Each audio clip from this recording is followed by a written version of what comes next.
Greetings and welcome to Assured Strategies Insights from the Summit. I'm Dr. Kimberly Bonniksen, and today we're privileged to be joined by David Chavez, CEO and founder.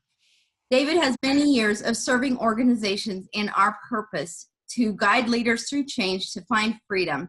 And today we will be discussing how, as strategic Sherpas, we guide leaders through this journey. Welcome, David. Thank you, Kim. David, I'd like to start with just some basic questions. First of all, you've spoken all over the country and you shared key ideas and business principles with more organizations than I can count. You've become a widely respected expert on getting companies to the next level, and you've branded that ability as strategic Sherpa. Could you please elaborate on what that phrase means to you and why we equate business development to climbing high peaks? Yeah, sure, Kim. We equate the strategy Sherpa to climbing high peaks in mountains because that's what our leaders of the companies that we're working with are doing with their company. They're down at most of them when we start working with them. They maybe are flat or maybe just growing a little bit, and they haven't really grown the way that they expected to grow.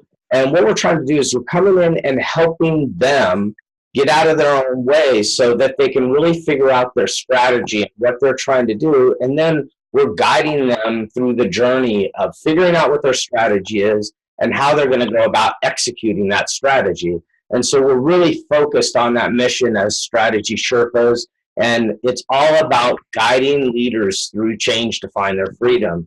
That's the purpose of our company and why we started the company, and our purpose today, 10 years later. And we're just living that purpose through how we're helping our clients, guiding them on their journey. So do you find that these organizations and their leaders really lack that freedom? I find a lot of them lack the freedom. I think that some of them have freedom, but the freedom is a little bit of complacency, and they think it's freedom, but they're not really satisfied with what they're really trying to get out of their company. And although they have that freedom where they can go do what they want to do when they want to do it, they're not satisfied with the results that they're getting. And that's what we're really trying to hone in on and help them with: better results, more freedom. A great example of that is one of my clients. They early on, they actually started another company from the work we did with them. And now that second company, that was his freedom. That second company is now larger than the company that I originally helped. So it's really great to see stuff like that happen and understand what we're doing is we helped him find his freedom. His freedom was he had another business idea. His current business was locking him up and he couldn't get through what he was trying to get through.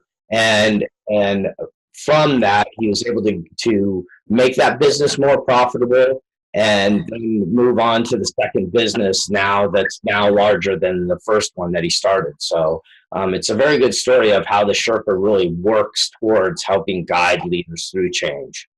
So there can be really fantastic increases in freedom when they're guided by somebody that really has their best interests and their goal of freedom in mind. I think that why we exist is because of that freedom that we're trying to help people find. And I think that really resonates with the business owners we work with. It's not necessarily go out and not have to work freedom. It's just freedom to be free to think, free to get back to innovating, freedom to get out of the day-to-day grind of the business and get back to working on the business instead of in it. Would you share how our coaches and our strategic Sherpas in our firm act as strategic Sherpas and guide our companies through the ups and downs, the highs, the lows, the valleys of death, the peaks of profit? How does the team at Assured Strategies work together to help companies find their freedom?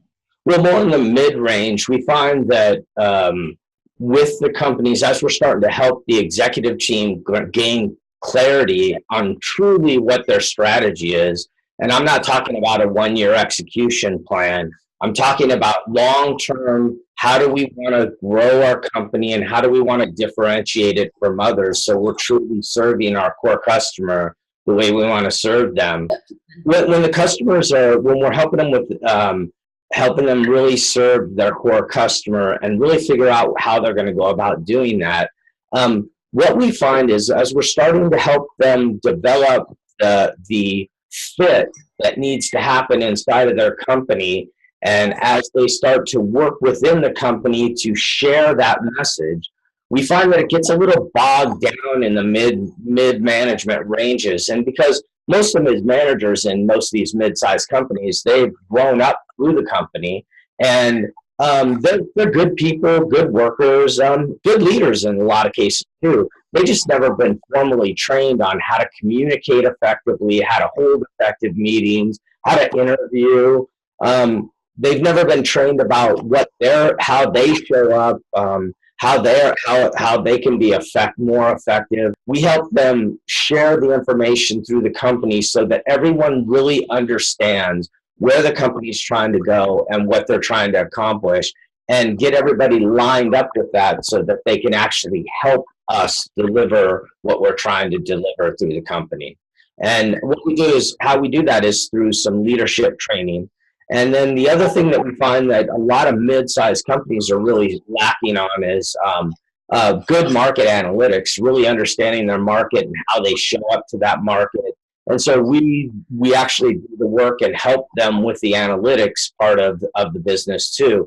And a lot of times when we're going into companies and we're working with the leaders and we're working with the leadership team on where the company's trying to go, we find that we have to do some individual coaching with some of the senior leaders on the team. So we provide that support too. And what all this does is all of it comes together and really synergizes to that overall peak on that mountain where we're trying to help them get to the top of the mountain.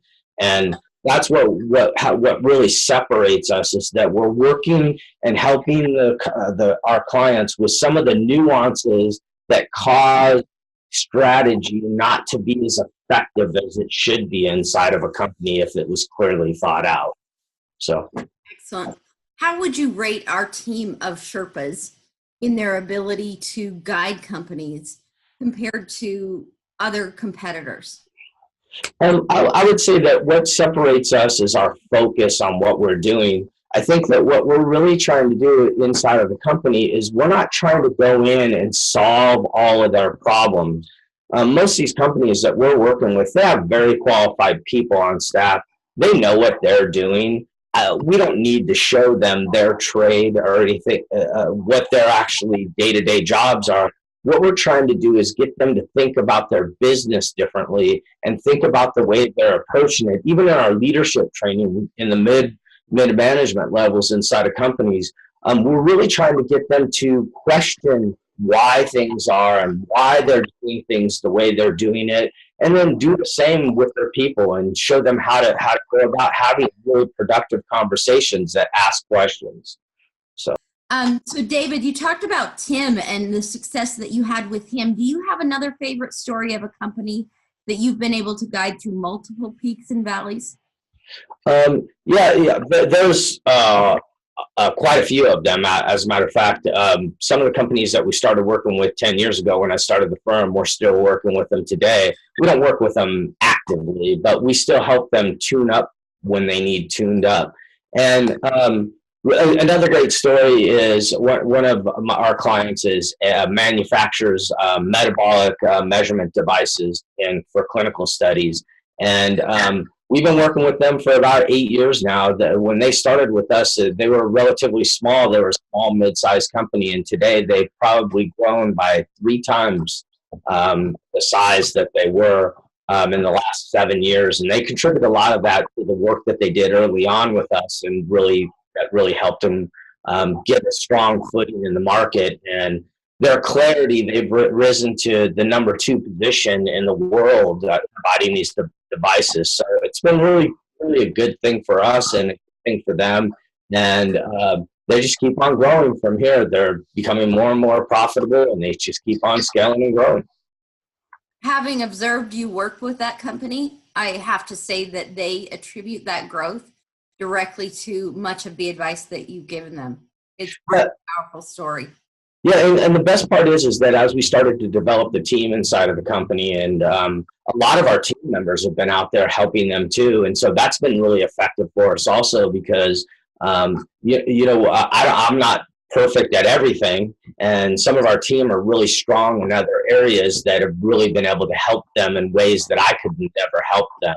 And so it's good for them to get a little bit different perspective, but also to give them a different way and approach to learning some of the things that they needed to learn. So it's been a valuable relationship for both of us. And I know the CEO, she tells me that often, but a lot of their hard work and the dedication they gave to the system, and the dedication they give to believing that in their strategy, but then also never believing in their strategy, always questioning, is this the right strategy? Or is the market shifting? It's all these that they should be thinking about all the time. They're getting very good at it now. So it's really fun to watch because your clients are actually teaching you things at times. So, and she would be one of those people that, because we've been working together so long, she's taught me some valuable lessons also. So she is. They're an incredible company. Mm-hmm. So when you think about organizations and leaders that really need a strategic, sharper focus, who doesn't need that kind of support? Who do you think just couldn't use us? Well, that's an easy question to answer. Our purpose, again, remember, is guiding leaders through change and find their freedom. And I don't need to tell you that because you live that to the nth degree. But I think the leaders that it's hard for us to help are egocentric leaders. They think they do everything right. Nothing's about them.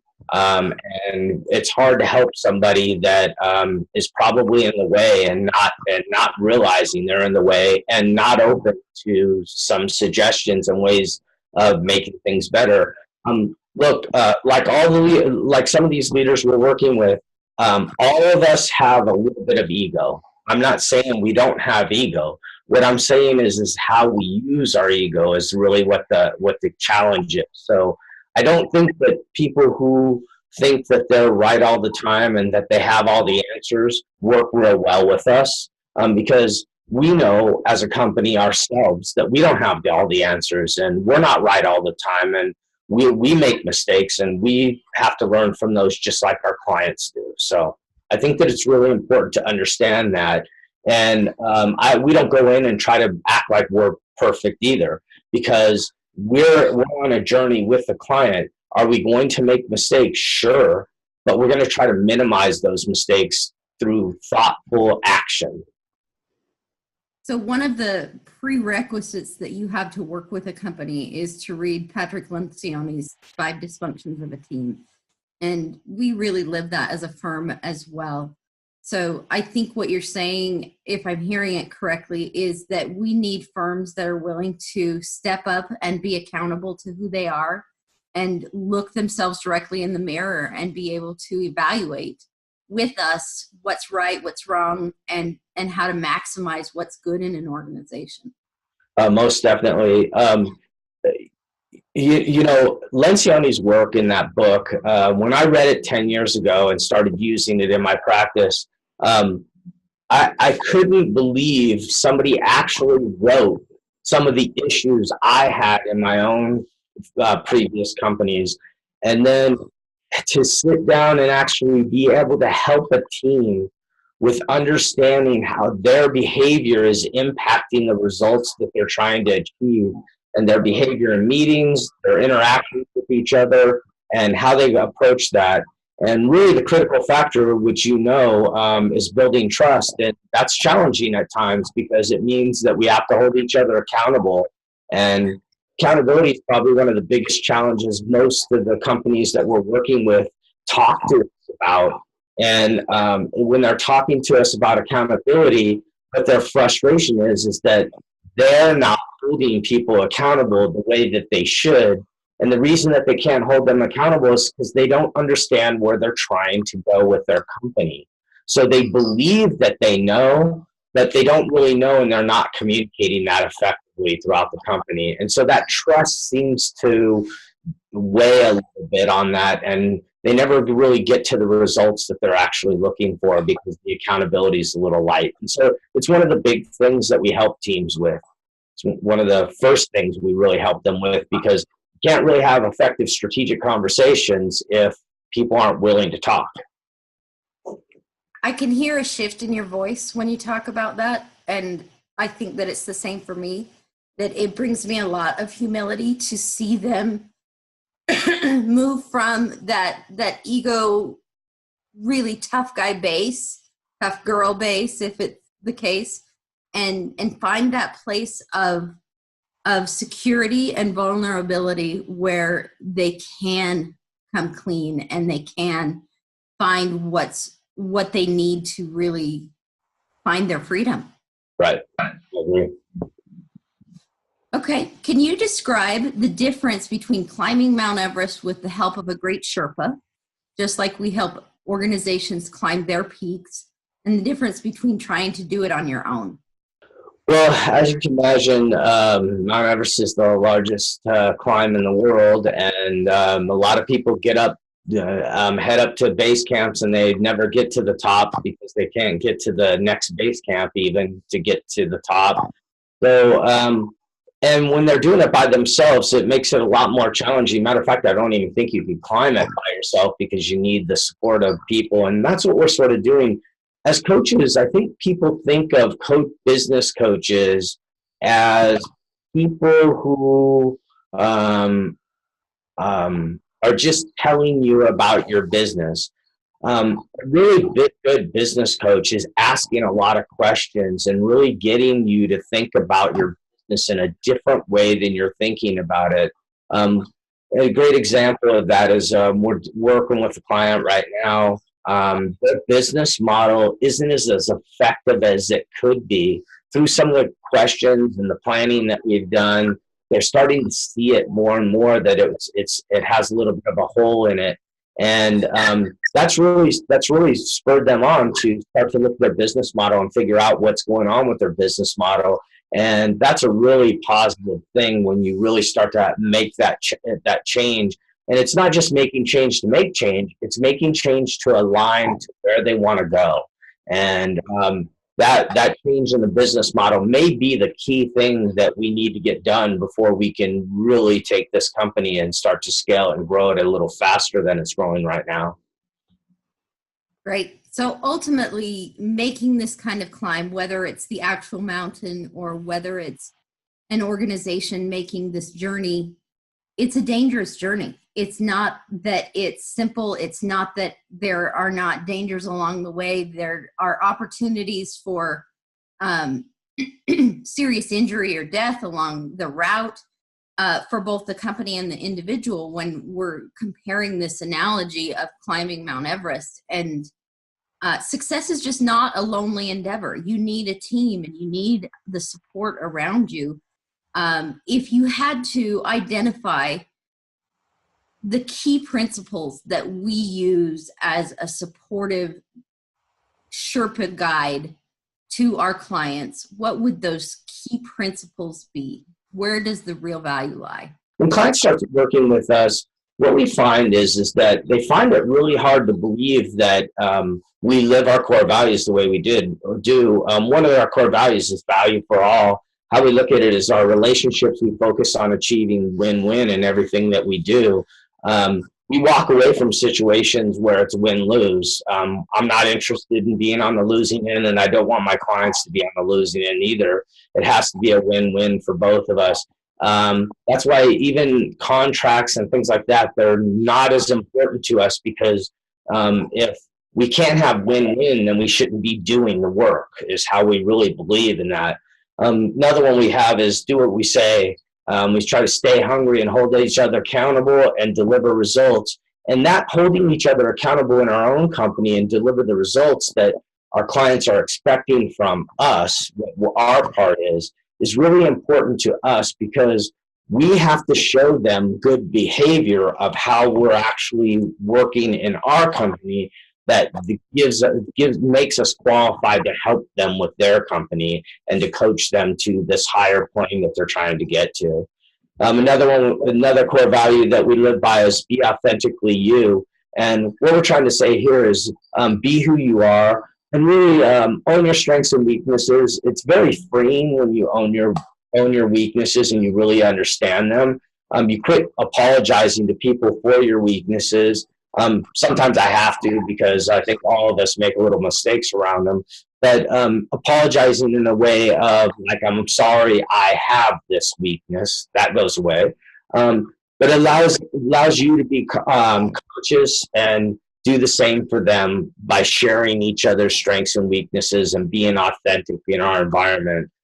Sometimes that authenticity causes some challenges with us, but we'd rather have authentic challenges than challenges that are going on through the grapevine are causing problems inside of the company on a whole. So we have a few more core values, but I think all of them really tie to these things. Actively learn and be bold is another one. And all five of these coming together with the core purpose to give our, what we call our core ideology that comes from the book Built to Last by Jim Collins. And what these two things do is it really guides our behavior and how we act and how we think and why we're here. So my favorite core value is be bold. And I would give an invitation to our listeners to be bold today and consider whether or not you are attempting this climb on your own, or whether or not you would benefit with the assistance of a team beside you that has values such as these. I appreciate the time and the knowledge shared by David Chavez, founder and CEO of Assured Strategy. We're grateful for the information and the insights that you have shared today, and welcome any of our listeners to be in touch with us to find out what it takes to become one of the many companies that we guide up that difficult terrain, and how we might be able to assist you as strategic Sherpas. Yeah, and I just want to jump in here, Kim, and just since you used be bold, we have a Mark Twain quote that sort of describes that value for us. And the Mark Twain quote is, courage is not the absence of fear, it's acting in spite of it. And that's what be bold means to us. At times, even when we're working with clients, we're trying to help them, and we're trying to push ourselves to be even better with our clients. And there's a little bit of fear in that sometimes, because sometimes we have to help in ways that we never anticipated or not comfortable necessarily with, and getting through that fear part is part of growth. And it's the same process that our clients are going through. So a lot of our clients really relate to that be bold value when they read it of ours, and they really like that we actually used the Mark Twain quote to describe it. So today we invite you to be bold and to face those fears, and to find ways that perhaps you could climb those mountains faster and spend less time in those valleys of death. And perhaps that means engaging with a strategic Sherpa. Enjoy your day, and best of business to you. Thank you again, David, and we look forward to the next edition of Insights from the Summit. all right, great. Thank you, Kim.